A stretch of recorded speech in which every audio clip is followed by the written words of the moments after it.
Hey everyone, Matt Pisarcik from RazorEmporium.com. Today, to continue our journey on the Razor Archive series of videos, talking about a very interesting one model era of Gillette razor, the Goodwill. Now this came out in 1931, 1 year only, one model only, and it was a ball end, old type style razor that had these funny different patterns on them. And the idea of these patterns go back to Proback. This is right after the merger with Proback and during that same era with Proback. And this was a way of locking out other competitors who were making blades that had 3 holes. And so you could not put the old Gillette blades on here because they won't fit over these diamond posts or L-shaped posts or H-shaped posts or all these other variations that Howard Gazeman of the Valley Auto Strap Company had come up with. And after this whole merger, there was a lot of these parts around and they were able to use them. I've also heard some rumors that some of these parts were originally old type parts that were then repurposed.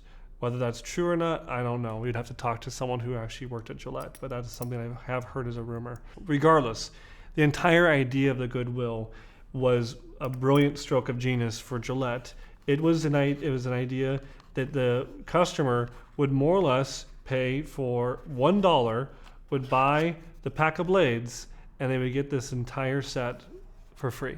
So it was kind of the beginning of freebie marketing, as it's called, that they buy one thing and they really get something else.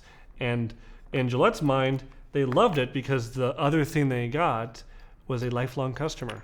So this customer was now signed up to be buying Gillette new blades. You couldn't even use the old type blades. That was another kind of whole reason they called it the new, was these different, this long slit in the blade and the diamond shaped cutouts was all about the new way of the new blades. And so they had to buy this style of blades. They could not buy the old 3-holers, as they were called. So Gillette gained a customer. They gained ongoing revenue from that customer, and what did they really give away?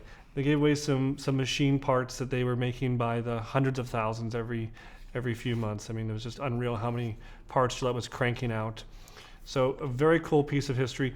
I believe there are 5 different styles of these different patterns for the Goodwill.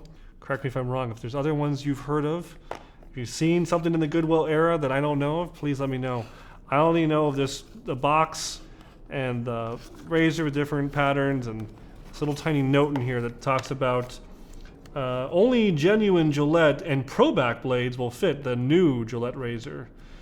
And it has the patented positive registration feature that'll register blades. Yeah, we know it was really popular because that was the technology. The handles and the blades were becoming more and more connected.